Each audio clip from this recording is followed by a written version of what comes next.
Today on the For Evansville podcast, we sit down with Lynn Miller Pease, CEO of Leadership Everyone, to explore their mission of uniting diverse servant leaders for community transformation. Lynn takes us through the remarkable process of inclusive visioning, where everyone's voice matters in shaping a brighter future. We'll talk about how these collective visions are actually turning into a shared reality accessible to everyone, and find out how you can be a part of the big event where they reveal the data. We know you'll love hearing from Lynn just as much as we did, so grab a cup of coffee and something to take notes with as we all learn how to be better, inclusive listeners together. Hey, Lynn. Hi, doing great. So Lynn Miller Pease is the CEO of Leadership Everyone. And if you don't know about Leadership Everyone, you need to. So it's good that you're listening to this podcast. Lynn, maybe you could just kind of briefly summarize what Leadership Everyone is all about. And then we're going to get into a project that has kind of become a consistent deliverable for Leadership Everyone that's adding value to our community by capturing the vision for a region, not just from leaders and people of influence, but from our whole community, really taking the time to listen. First of all, in case somebody's a little older, Leadership Everyone was formerly Leadership Evansville. So some people know it under that name, and I think it's cool to connect those dots. We are diverse servant leaders transforming community. That's our quick mission. And basically, we do very intentional gathering of people, all different walks of life, different backgrounds, different economic backgrounds, race, religion, preference, everything, as much as we can. And our initial work was around helping people discover how they could lead best, and maybe be able to use their strengths, their talent, their passion, but doing this with the concept of servant leadership. So it's not, we have to take care of ourselves, be authentic, be real, but then it's finding ways to learn how to do great teamwork, how to do consensus, decision-making, how to do collaboration. And also in our retreats, we do 3 a year, we talk about and do a visioning process. So what we're talking about with the voice visioning process is something that Leadership Everyone has been doing for decades. But we did it primarily in our retreat. So if somebody joined the retreat, and I'm going to tell you, from the moment I became a facilitator staff member, and when I heard people from all different walks of life share the hope and the desire and what they wanted with their community and envisioned it, it changed my whole life, because it took us from a problem-solving place, in my mind, trying to fix things, right, to how do we use these incredible assets, these beautiful humans with all these different backgrounds, and let them envision something even better. And then my favorite part, maybe, I love the first part too. Favorite part too is that then how do we actually make those visions happen? How do we figure out what's going on and try to make them happen? So the retreat and the initial part of what Leadership Everyone does built really the ability to do what we do with voice. Plus, a lot of times leadership programs and groups, they have a hard time. They get a group of excited people, and maybe they have like a set of beliefs. They have something going for them, whether it's a church, a school, young professionals, any of these groups and other leadership programs I visited. And then they get kind of stuck because they haven't quite figured out how to jump from ideas, visions, and unity into how do we pull stakeholders, different people together and find ways to make things happen, where we start transforming community, not the way one or two of us think or 10, but in a collective movement. Does that make sense? Yeah. So this is all kind of built on one another. Yeah. Yeah, that's great. And I've felt for a long time there's a lot of shared values between For Evansville and Leadership Everyone, and this idea of servant leadership and that everybody has something of value to bring to our city and everybody has potential and influence, I think is such a beautiful way of thinking about how do we create change in our community. And one of the things that I love about Leadership Everyone and that I feel like I learn from you every time we have a chance to talk is that practical piece of how do we move from good ideas and relationships to actually working together towards a particular end. Can you talk a little bit about with voice as that visioning session idea sort of transition from just within small pockets of leaders who were learning together to really this broad listening project? What does that look like today? Give people a sense maybe of the scope of what, like the voices that are reflected within that, and then what's kind of the value that's produced by that visioning process for our region. Certainly. And I'm going to start a little bit with many leadership learning communities or people that come together or trying to make a decision for a community. I don't think intentionally, but maybe just out of what they're used to doing, they define leaders in a certain way. Or they believe that there are leaders and there are non-leaders or something. Right. Okay, so first of all, LE doesn't believe that. Right. So when we're forming a retreat, we see all people as leaders and we see all people as followers. Now, there are positional leaders, there's elected leaders, there's people who maybe can finance a change, and we want all those too.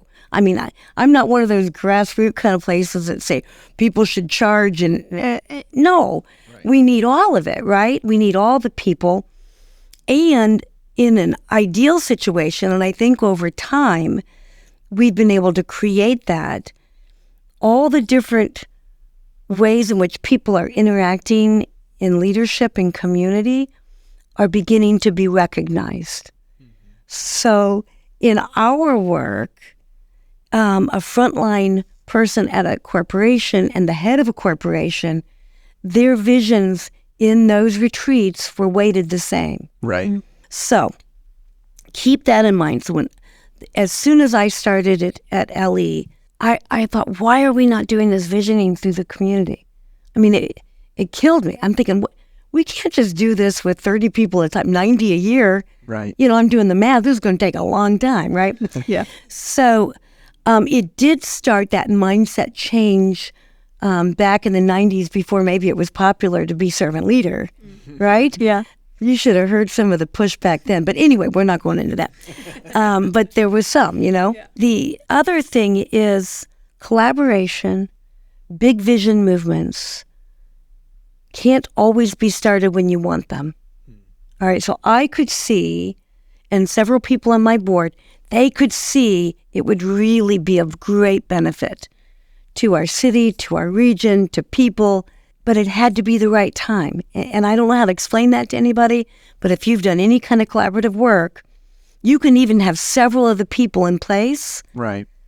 But there has to be a little bit of an openness, an opportunity, and kind of a magic mix of people really willing to do this.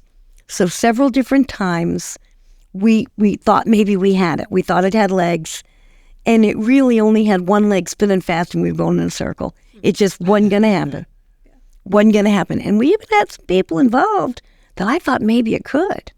Maybe a university president. Maybe it was the editor of the newspaper. We had things like that happening. But it wasn't time. So lo and behold, a friend of mine that I've known most of my life decided to run for mayor. So Lloyd Winnicky, before he was elected, came to see me, and he talks, it's a beautiful thing that he talks about, learning that sometimes politicians don't listen to people. So he said, if I get elected, oh my goodness, could we do listening sessions? And I'm like, Lloyd, okay, I'm all about where you're going, but we have this process where we actually listen and get visions and then hopefully attach it. So Lloyd, he's a visionary too, so like all of these ideas are clicking and clicking. When he becomes elected, we decided to do the first broad-based visioning called Evansville Voice. We just did it. Right. I don't know how to explain it. We didn't completely understand, not the process. The process we do well. Yeah. I got the process. I knew about intentional inclusion.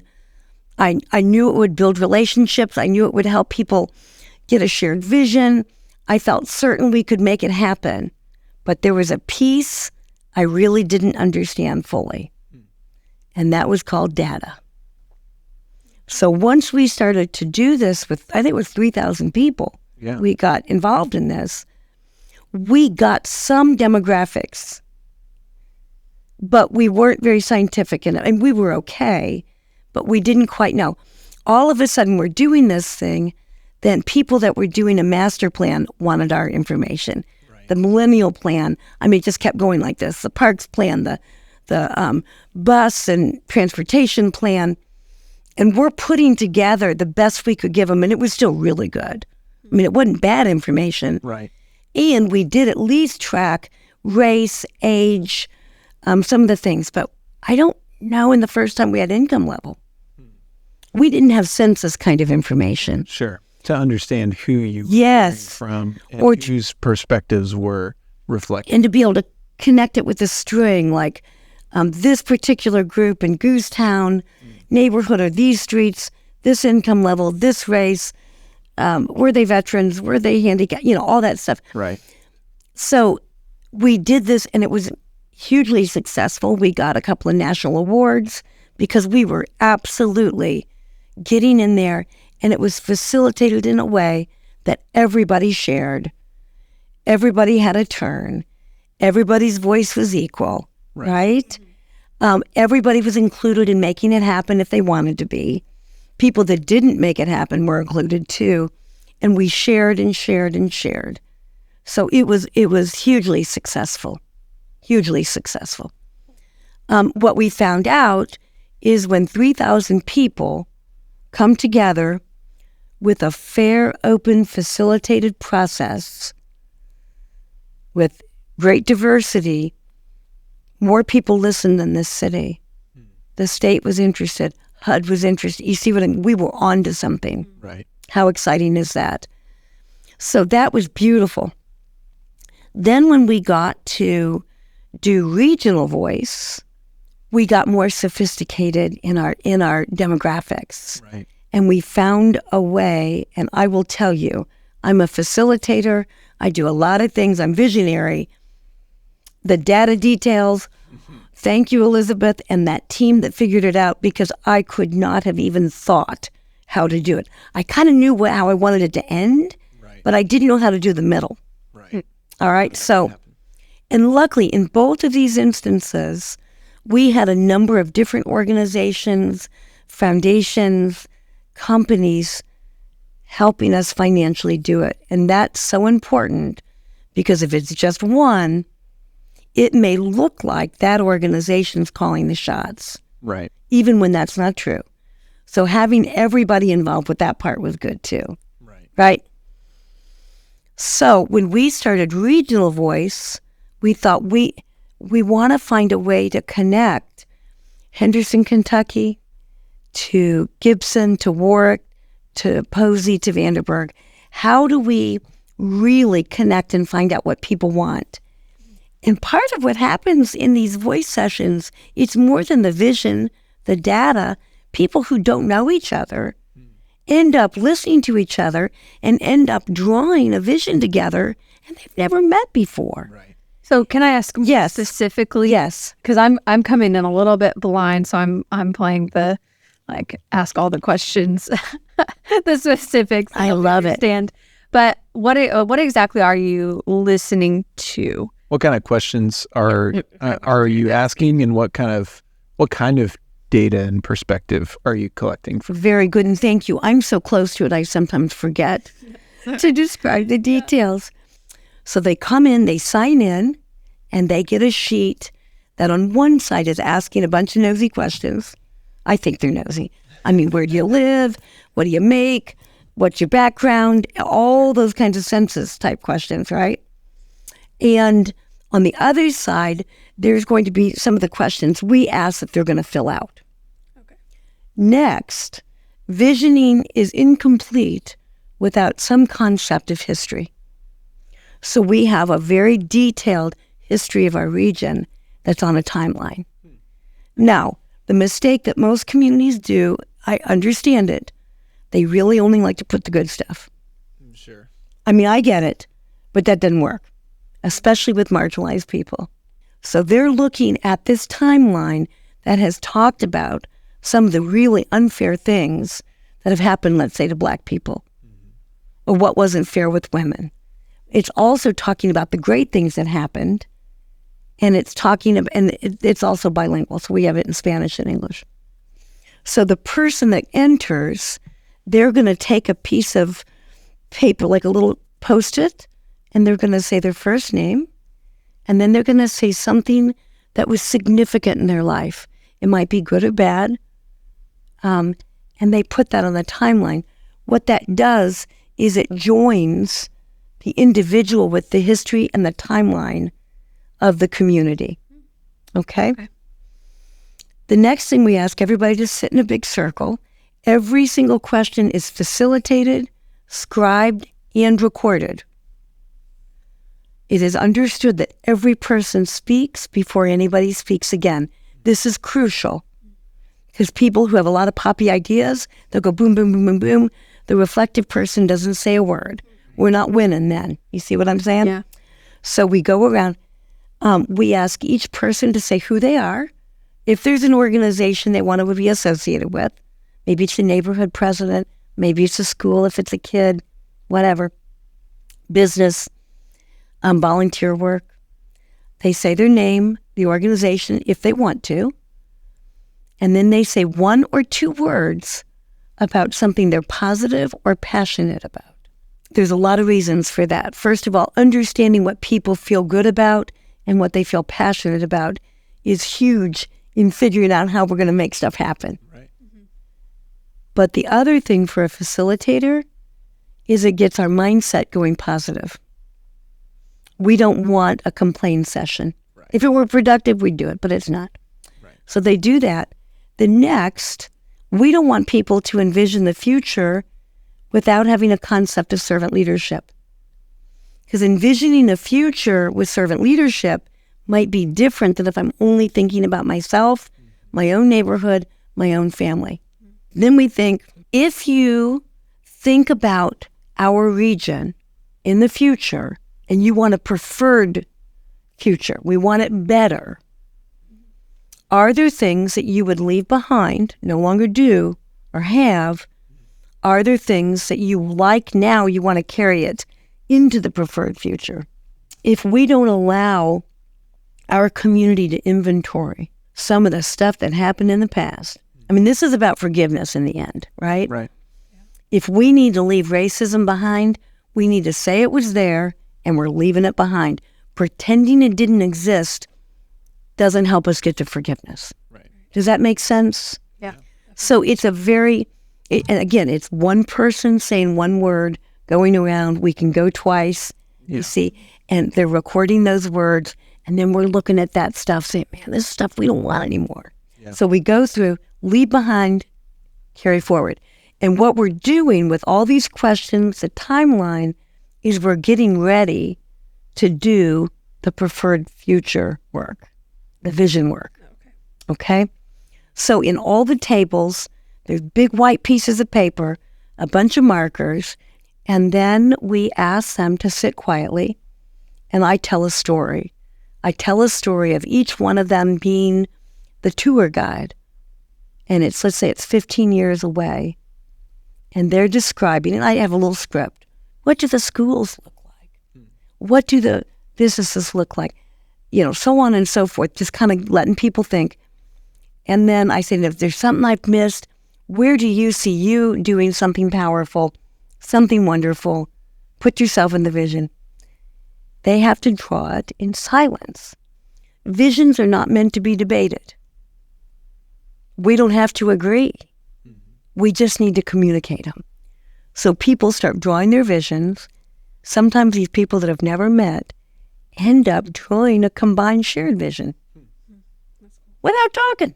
Yeah. And I mean, this happens in 10 minutes. If we were talking about it, we'd all still be there. So, right? I mean, isn't that funny? And so we got 5-year-olds drawn with 83-year-olds. We've got all these different people. Sometimes they do their own and sometimes they combine them. When we're done, a couple of more things will happen. They're to write down their vision on their sheet because we want to make sure that we get all that information, right? Sure. Their words. Then each group will stand up and share their visions with the rest of the group. So you start to see people go, oh, like we have times when they go, oh, wow. Yeah. Oh, wow. One happened in Henderson, Kentucky. A high school kid, we were at the Henderson Library, and when he shared his vision, everyone in the room went, oh, wow. At the end, people start coming up and giving their business cards to him. He wanted an outdoor piano in the park so that anybody could come and play music. They could learn music. I mean, it's just a beautiful idea. Yeah. Beautiful idea. We had an oh wow on boat taxis connecting all the different riverfront towns together with boats so that we could go for what they said is it's a trail we don't have to build. And we all went, oh, wow. That one popped up a number of times. Yeah. One lady, Vi, she's from Goosetown, she said she wanted to be checked out. And we're like, tell us more, Vi. And she goes, no, I know how to can. I know how to grow food. I know how to do things like that. And these young people maybe don't. She said, so they need to check me out and I'll teach them. She goes, so it's like a personal library. Yeah. And then she said, and then I need to check out you. And she pointed to this 15-year-old girl. She said, would you please help me figure out my iPhone? Oh. Right? So cool. The next question we asked was, with the whole group, now that you've heard other people's visions, what do you think are possible? Right now, soon, long term. Because that gives a shift to somebody's vision that they thought was really great. They might have heard somebody else's and thought it was possible. Does this make sense? Yeah. Really cool. Yeah. But that's kind of the overall. So if you can imagine 73 meetings like this, so over 2,000 people, we're seeing what the race is, what the economics are, all of these kinds of things. There's so many questions. Then we see all the words or the wordles that pop up on those positive passion, leave behind, carry forward. Then we collected every single vision. So every one of those visions are put into groups and topics, I guess you would call it. And so like when we get the data out and when we've got the dashboard, you'll be able to click on it and it will show the different divisions, I believe. And then if you want to, you can see what was said, what was actually said. Yeah. But the coolest thing, you could look at this dashboard and you could type in, I want to know in Posey County from the ages of this and this, even a race, even a religion, something, what were the visions of those people? So you could get all the millennials' visions. Yeah. And then you could get all the boomers' visions. Then you could look and see if they're really different. Yeah, interesting. Right. I mean, so anybody will be able to use this. If a corporation is looking at how do I attract and retain a certain age group, they're going to find out what's important to them. Are the connected trails more important? Experiences, cost of housing? I don't know, but you'll be able to pull that information, and then any organization in our region can use it for grants. They can say, out of a couple thousand people, this is what pulled up in this area. Right. Oh, that's cool. So what you're saying is you're creating pretty much a database from all of these listening sessions, and it's going to be available to the public September 14th. Yeah. September 14th. Yeah. Yeah. Okay. And it's going to be posted several places, obviously at leadershipeveryone.org. Sure. but it'll be with Grow at Welburn. If Fort Evansville wanted to have this on your website, have at it. I mean, we believe that really collaboration really in its simplest forms means to share.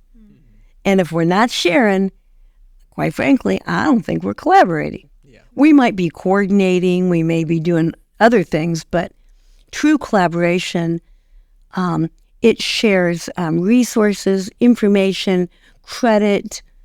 Did you hear that third one? Credit, right? I mean, it's like, man, I don't care who use it. We want it to be used, right? Right. The other thing that will happen at the reveal, September 14th, 5 o'clock at Old National Events Plaza, we will be announcing some of the things that we are going to shepherd. Mm-hmm. Oh, okay, cool. Okay? It's been my experience that great ideas can fall flat if there's not somebody doing facilitation, project management, communication, all that good stuff. So, but having said that, even if we start with the data that was collected by Voice and LE, when we pull together that group of people that want to work on it, guess what? They're going to have input on what we do with it. Does that make sense? We're not going to push the answers. Yeah. So it should be really cool. We might see ways to partner. Maybe Fort Evansville go, oh man, we're doing that too. How do we take our people and your stuff and our stuff, and how do we make this work? And I'll be going right on. Yeah. I love that stuff. Yeah.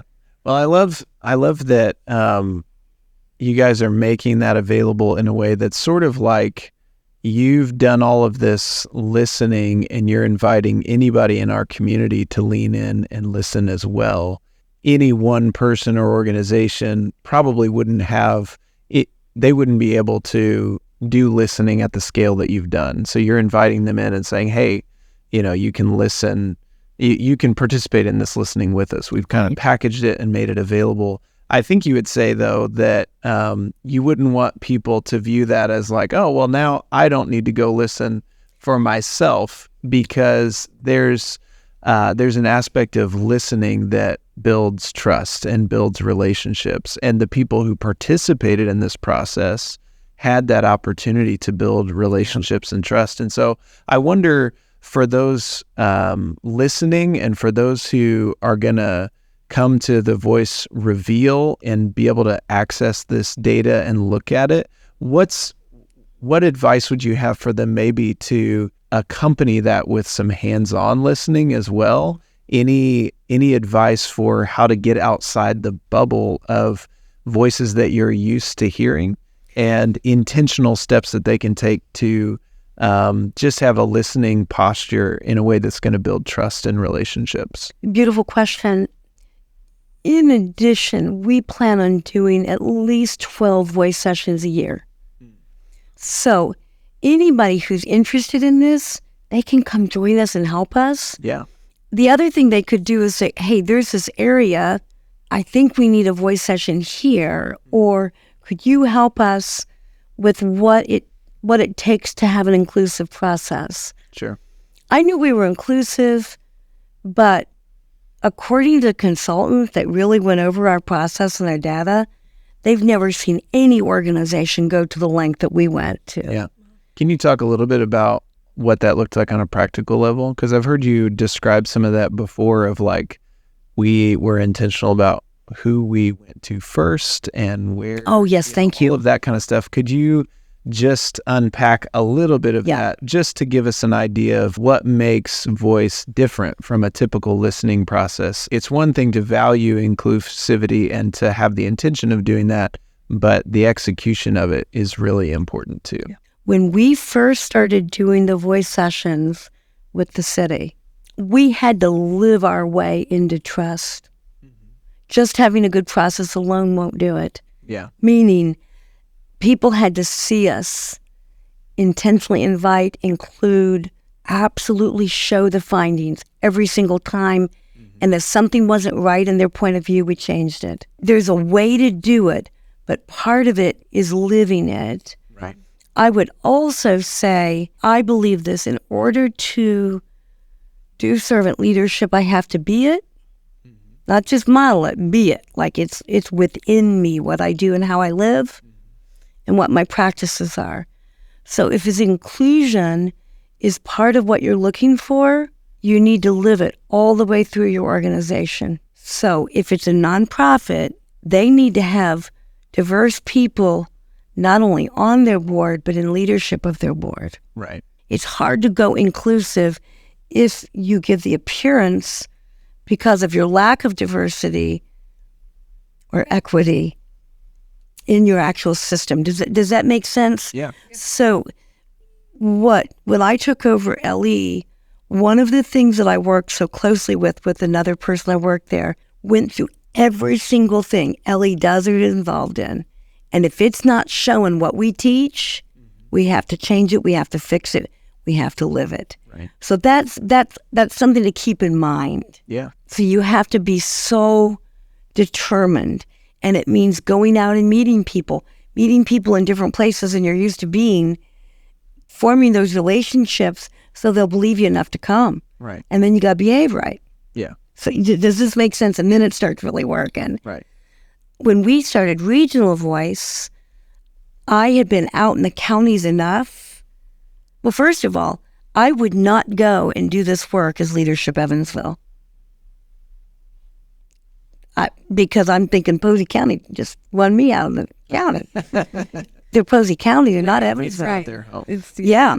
So we actually changed our name before we did the work, because we already were not Leadership Evansville. Yeah. We were already from people all over the place. It didn't make any sense to talk about the founding location.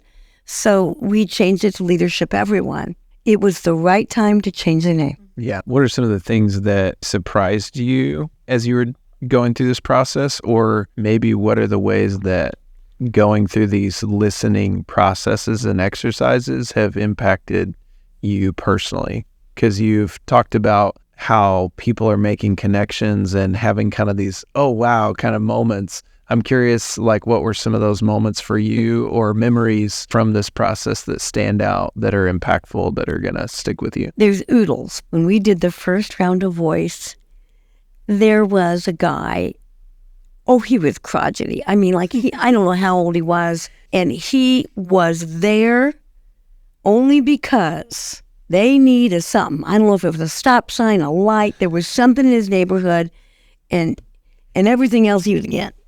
You'd get it.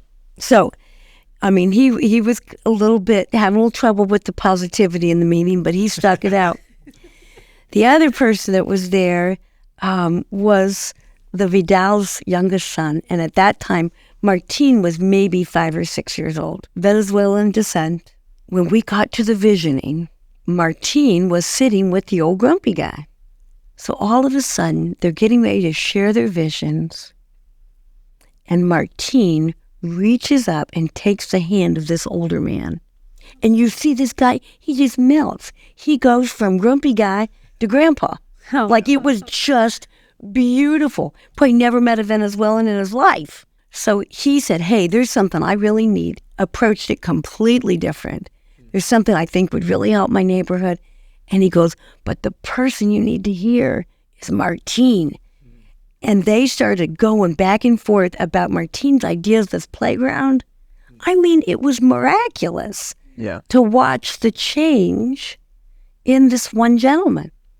So one of the guys that had been volunteering from, at that time, veteran, he said, Lynn, I don't care what I have to do. I'm getting the man his stop sign. I mean, it was so funny. And James went after that and got it done. But it was beautiful. It was just beautiful. But one of my favorites of all times, in Princeton High School, we had 2 sessions, almost 50 kids apiece. Wow. Phenomenal. The teacher that helped us, he put 50% of the kids were honor roll students, and 50% of the kids were JAG students. And JAG kids are the kids with Great Barriers. And they looked a little different, too. I mean, they had a little different swag. You know what I mean? They were just a different look. But by the time we got them into the vision groups, and this one little girl, I'm so glad she was honest, she's probably about a junior, and she said, I don't know if this is the right thing to say, but my heart says I have to say it. She said, as an honor roll student, I thought you had to make good grades to be smart. And she said, I was so wrong. Wow. Because some of the kids who had much lower grades had the most incredible ideas and the most creativity for changing our community. Yeah. When we can get the book smart and the creative kids, they'd never even talked before in this high school. So those kinds of things happened. Yeah. That's very cool. It's really cool. Yeah. And I think our hope would be not only that listeners will come to the Regional Voice reveal, which again is September 14th, 5 p.m. at Old National Events Plaza. Where do they go to RSVP for that? If you go on our website, I feel certain, .org, you should be able to find out about that. We'll put it in the show notes. So we'll include that, and listeners, please attend that, because it's going to be a great opportunity to kind of unveil what is in this listening, and we're really excited about hearing it. But I think our hope would be that beyond that listeners would take away from this conversation just the value of listening. Yes. And listening to everybody and recognizing that we can learn from everybody. And if we take that time to lean in, hear somebody's story, hear their perspective, we might be surprised what kind of wisdom or insight or vision for the future we might hear from somebody that we have written off as somebody who we don't have much to learn from them or hear from them. I think a lot of times we think that someone that's in a certain position in life and somebody else, we think their visions are going to be vastly different. Mm-hmm. They aren't. I mean, I will tell you that much. One other thing I forgot to say is at most of the sessions, we were blessed to have architects come and listen to the visions of people and make drawings. So the other cool thing at the reveal is one of the architects, Dempson Haney, is going to have provided one that combined much of what was drawn, and the pictures of many of the architecture drawings will be out there. And there's something about really good drawings that helps you feel things are possible. I don't know what it is, but it's really fun to see that too, and I almost forgot. So yeah, very cool. Yeah. Well, we're looking forward to being there. We hope our listeners will join us as well, and that they'll have the opportunity to participate in listening in the future and to find ways to hop in, as we look to make some of these visions a reality. Kids have always been included, so it's included in the reveal too. I hate the idea that in order to be involved in something, you have to separate from your family. So feel free. If you've got little kids, bring them. They've always been included. We've had a lot of their visions, and we need them too, so feel free. Great. Yeah. Well, this sounds like a great opportunity to connect and to build relationships with our community at large then. So we're looking forward to that. Very good. Thanks for being with us today. Oh, thank you. This was so much fun.